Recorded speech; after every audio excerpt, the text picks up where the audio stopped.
bienvenue à cette première HLM Pride. On espère qu'il y en aura beaucoup d'autres. Alors l'idée aujourd'hui par le GAL 05, organisé par le GAL 05, c'est de dire que les HLM ne coûtent pas de l'argent aux impôts et qu'on peut en être fier, même qu'ils rapportent. Et qu'on en a marre, qu'on les supprime, qu'on les vende et qu'on les détruise. On veut être contre tous les mensonges. Et qu'on les stigmatise. Voilà, qu'on les stigmatise. Les loyers des HLM sont moins chers, non pas grâce aux subventions, comme le proclament les faussaires de l'extrême mépris, l'extrême mensonge, que sont Macron et tous ses sbires. La vérité, c'est que les HLM payent les HLM. Ils sont moins chers parce qu'ils n'ont pas à rémunérer des propriétaires, des capitalistes, des banquiers ou des promoteurs. C'est pour ça qu'ils sont pas chers.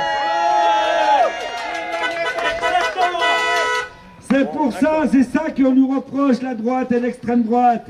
Ceux qui défendent la rente, la spéculation et ceux qui font le mal logement, qui fait accepter le logement insalubre et les marchands de sommeil. Alors, la vérité, c'est que les HLM contribuent à modérer le prix du marché de l'immobilier. C'est notre outil numéro 1 contre la spéculation immobilière qui a lieu ici. Et c'est là que vient de la haine de ce système. Mais comme il est difficile de le dire, ils préfèrent nous accuser de tout et de n'importe quoi. Voilà. Alors, et ils préfèrent une fois les accuser en disant que c'est eux qui posent des problèmes. Et ici, à Embrun, on a vendu les HLM à un HLM privé et les loyers ont doublé.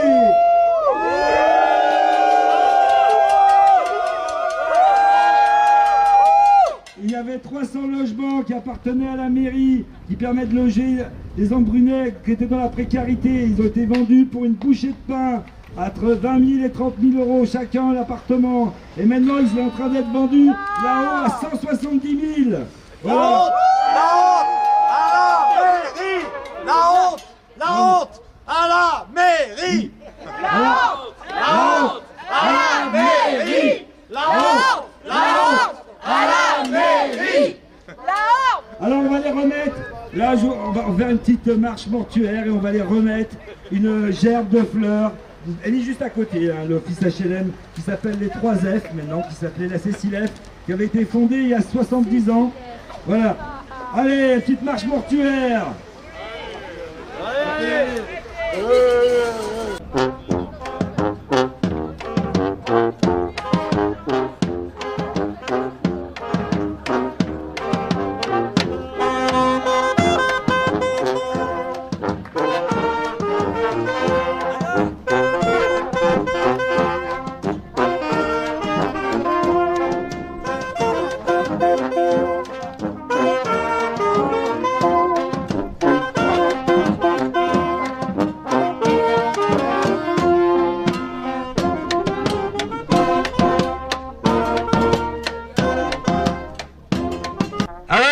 Les 3F, ici, sont en train de vendre les HLM. Et nous, ce qu'on réclame, c'est de dire que vu que les HLM, ça coûte rien, que ça rapporte du travail au bâtiment, que c'est pas possible, en fait, de vivre comme ça, sans logement décent et à la merci des marchands de sommeil, on peut construire des HLM ici. Et on va vous montrer, on va aller juste là, à droite, pour poser la première pierre d'un HLM qui pourrait accueillir beaucoup de monde et dire que cet HLM serait réservé à tous les gens en précarité et que ça ferait dégonfler le prix de l'immobilier ici et qu'on pourrait travailler et vivre ici dignement. Voilà.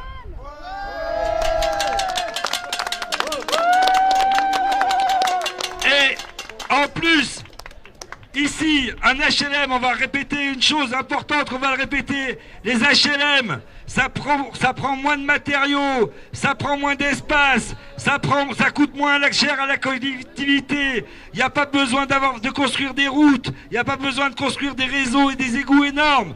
Donc les HLM sont plus écolos que la maison, alors arrêtons de les stigmatiser et dire qu'on n'en veut pas.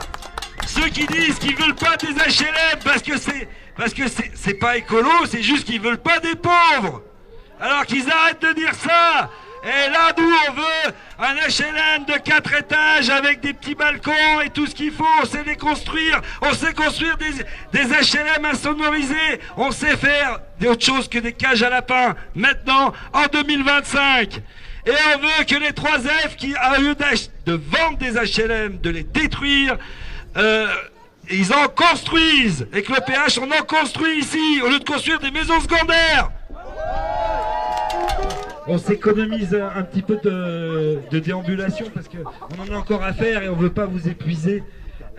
Mais c'est juste derrière là, la chaufferie, il y a un grand terrain où on pourrait construire au moins une centaine de logements sans trop de problèmes. Donc on va poser la première pierre.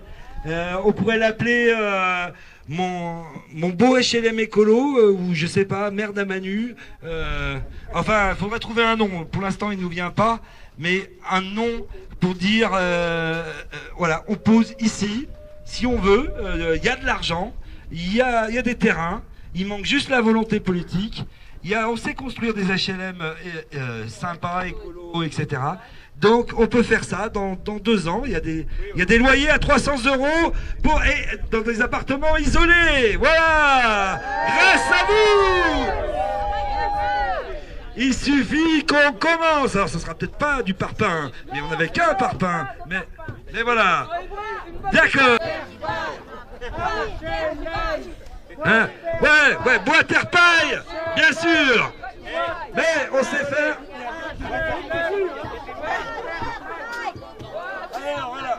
Donc ici, on pourra construire un bel HLM en bois terre paille. Mais on n'en avait pas sous la main. Macron a décidé de piquer 1 milliard dans les caisses des HLM. Honte à lui! La plus grosse dégueulasserie qu'il a fait! De toutes les dégueulasseries qu'il a fait, celle-là c'est la plus ignoble. En plus, il l'a fait de manière vicieuse. C'est qu'il a obligé les HLM, il leur a pris des sous, il a réduit les APL de 50 € et il a obligé les HLM de réduire leur loyer de 50 €. Ce qui fait que les HLM n'avaient plus d'argent pour isoler ces bâtiments. Et tout a été annulé. Et en 2022, face à la flambée de l'électricité, tous les gens se retrouvent avec des 200 € par mois. Parce que ces immeubles n'ont pas été isolés. Et maintenant, on leur réclame 1 000 € de la réalité de charge. Et tout ça à cause de Macron. Et ça continue. Et même la gauche, enfin, il y a très peu de gens qui en parlent de ce hold-up des HLM, un hold-up de 1 milliard qui continue chaque année et qui est fait par Macron et qui empêche les gens de vivre dignement. Parce que maintenant les gens ils se chauffent ici à 14 degrés l'hiver parce qu'ils ne peuvent plus payer leur électricité. Oh t'as Macron! C'est l'exonération des dons en argent, des dons financiers à l'intérieur d'une famille à deux rangs, hein, c'est-à-dire jusqu'aux oncles et aux tantes, à raison de 100 000 € par personne qui donne à un jeune, par exemple, à un enfant de riche, et il peut avoir jusqu'à 300 000 € exonérés d'impôts. Les impôts sur les dons entre particuliers, c'est 15% de la somme. Ça représente 54 000 €. Ça a été voté dans le budget là, de 2025, voilà. Récemment. On voit pas trop l'intérêt de cette disposition. Ça va même pas dans l'intérêt, on va dire, du BTP qui veut construire enfin je sais pas quoi, pour gagner de l'argent, entre autres, et pour exploiter encore plus de gens. Ça va pas dans l'intérêt, on va dire, parce que c'est aussi pour la vente, pour l'achat de logements, non seulement pour habiter, mais aussi pour les louer. C'est-à-dire, ils vont aider les enfants de riches à devenir rentiers, à investir dans l'immobilier.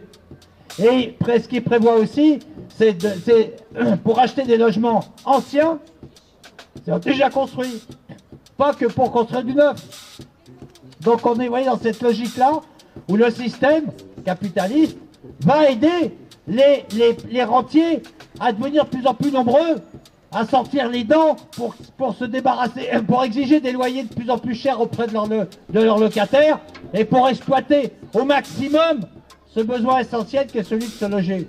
On n'oublie pas évidemment les gros groupes financiers qui sont derrière et qui attendent aussi le moment pour acheter les logements sociaux qui vont tomber en faillite. Parce qu'en réalité, c'est ça qui se passe. Macron et sa bande étranglent progressivement les bailleurs sociaux jusqu'à qu'ils soient contraints d'aller faire appel au marché financier pour aller chercher de l'argent.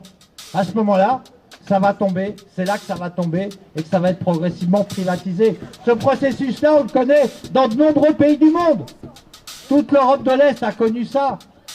Ça se pratique aussi aux États-Unis, même en Amérique latine, etc. Donc, on connaît le système. C'est pour ça que c'est juste de défendre aujourd'hui le logement social. Et de défendre aussi, évidemment, les locataires, non seulement du logement social, mais aussi les locataires du privé qui sont exploités, qui sont surexploités par ces petits requins et ces gros requins qui veulent gagner toujours plus d'argent sur ce besoin fondamental qui est celui de se loger. Ouais! Ouais!